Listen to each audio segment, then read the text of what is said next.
Wavelengths by Jerry Hughes. Episode 8. It's Kevin Freeman's first day at Westonfield 185, and some introductions are in order.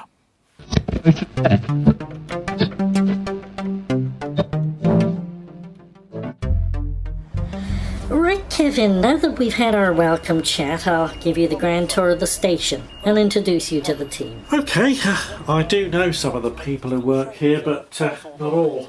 Well, there has been a great amount of collaboration between your old newspaper and this place over the years. Yeah, well, Anton Venables is allowed there to be, of course, predominantly when it suits him. Mr. Venables is certainly not a guy to be reckoned with. I well remember him from before. Of course, you worked here before you went to the traffic agency, didn't you? I assume the delightful Anton told you that too. Oh, I think it's quite well known.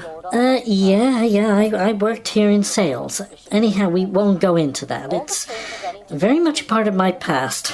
Let's go meet the team. All right, fab. I think you probably know my PA, Kate Chatham. Hello, Kevin, love. Welcome aboard. How are you feeling? Nervous but keen. When anything you want to know, just shout. I'm quite sure that Kevin has enough common sense to be able to work that out for himself. Let's move on. Well, pardon me.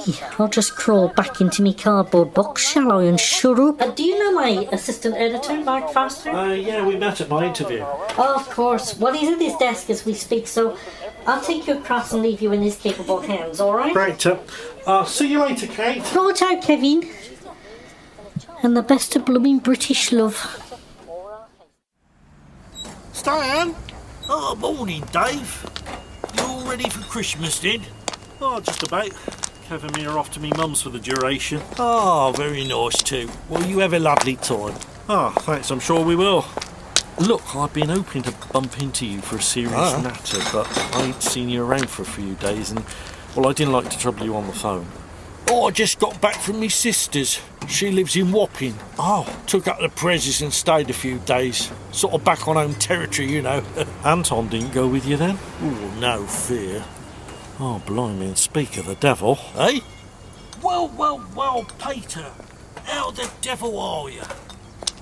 Hello, son. On your way to the office, then? Oh, yes. I got a very busy day ahead of me. You see, his boyfriend is causing me a few headaches. And in what way would that be exactly? Well, I've got to conduct interviews today for his replacement.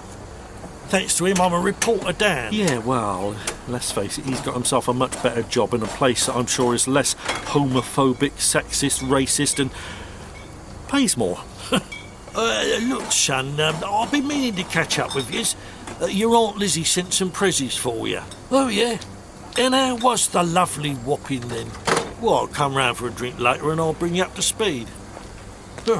OK. What was it you was wanting to have a natter about, Dave? It was about Miss Moxon, Stan, but believe me, now is definitely not the right time. Oh, well, as we're both stood just outside here in the brewery yard, wouldn't it be a nice festive offering if our friend here was to do us a special deal on a bulk ale purchase? Oh, I'm afraid that's not up to me, Mr. Venables. And, whatever that is you're smoking, can you please put it out on these premises? Or kindly leave?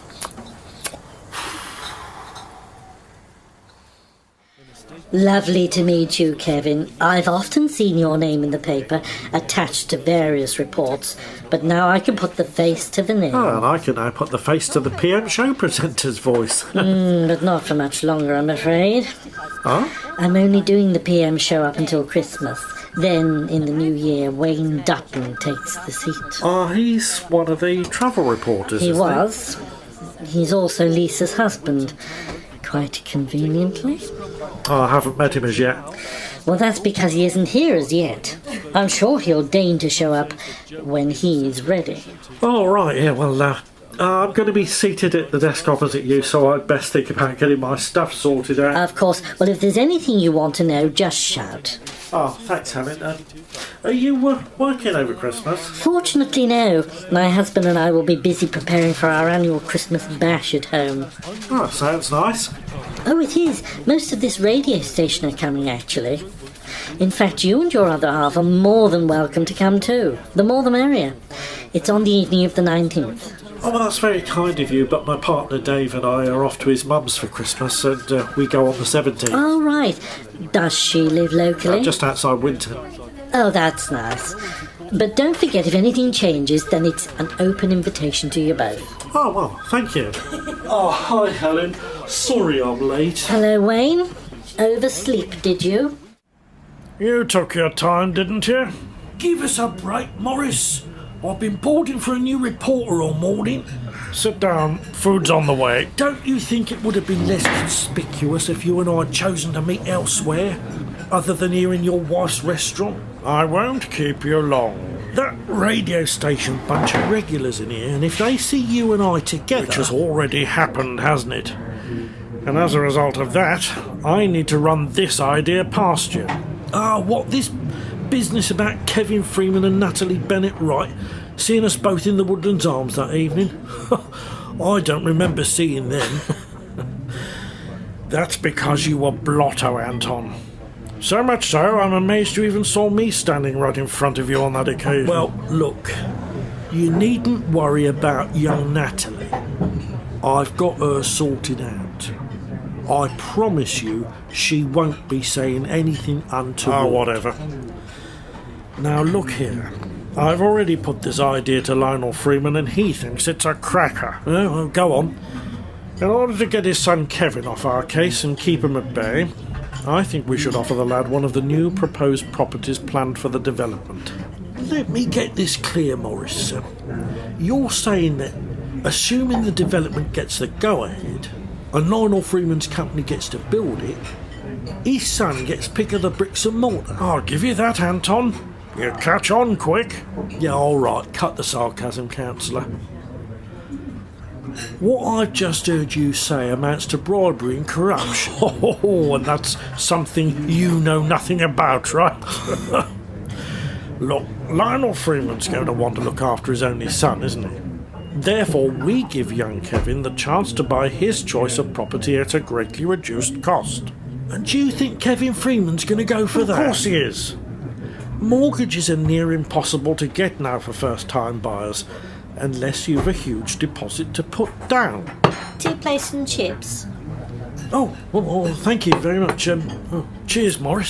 Thanks, Yvonne. That's it, Mr. Newbury. Let's be honest. The lad isn't going to want to remain living in Miss Moxon's basement flat paying a huge rent indefinitely. Is he?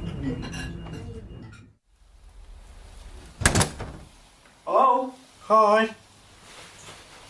There you go. Oh, fine.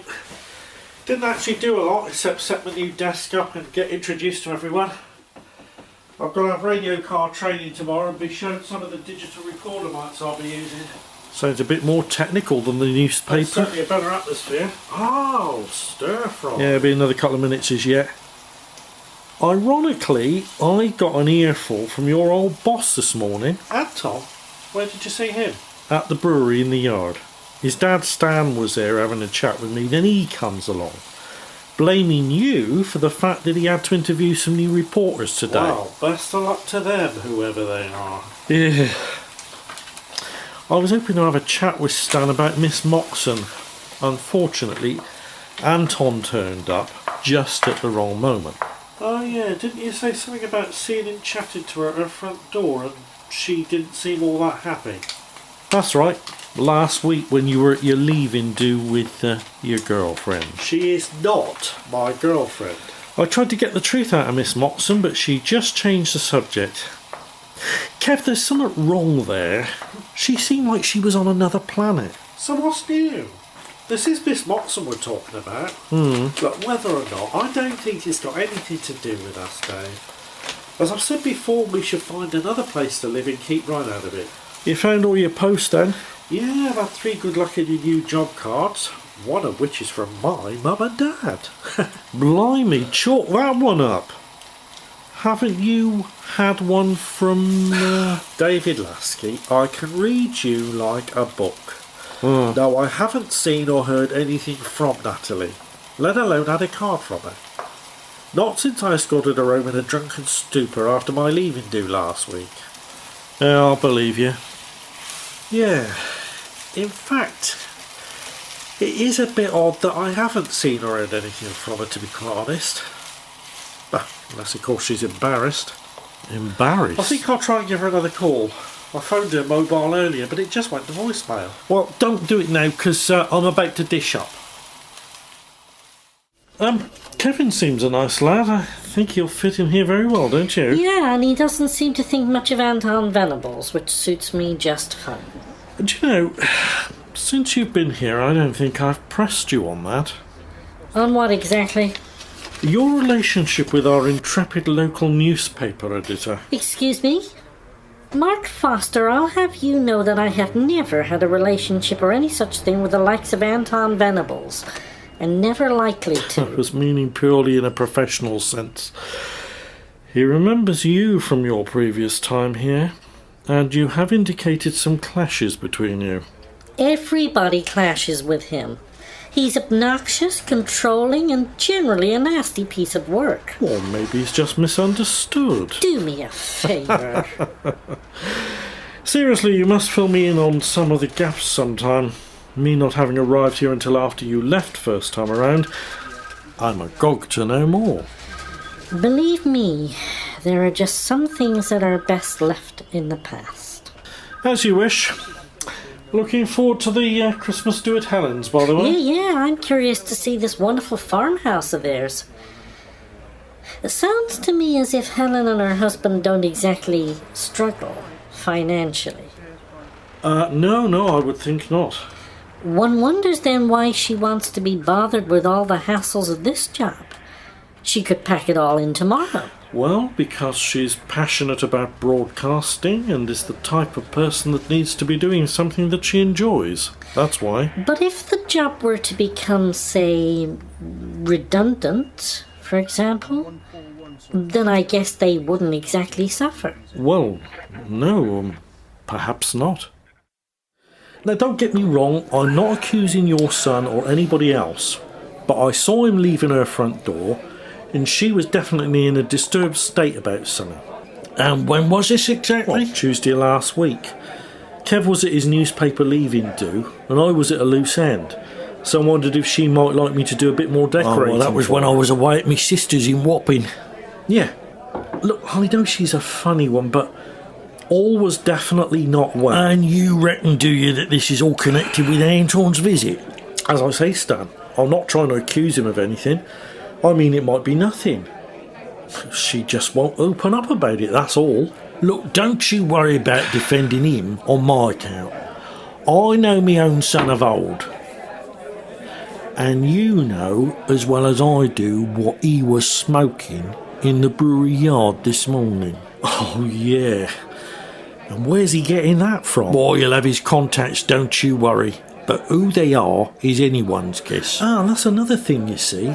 I'm sure I saw him hand Miss Moxon a wad of cash. Well, look, Dave, I think the first opportunity we get, we've got to take a look inside some of them boxes she got strewn around that place. Come on, Natalie. This isn't like you not to pick up. You usually answer your phone even when you're in the ladies. Oh. Hi, you're through to Natalie. Sorry, I can't answer your call, but please leave me a message and I'll get back to you. Thanks. Hi, Natalie. It's Kevin again. Left you several messages but haven't had a reply as yet. Please call me on my mobile to let me know that all is well, will you? Speak soon. I sincerely hope.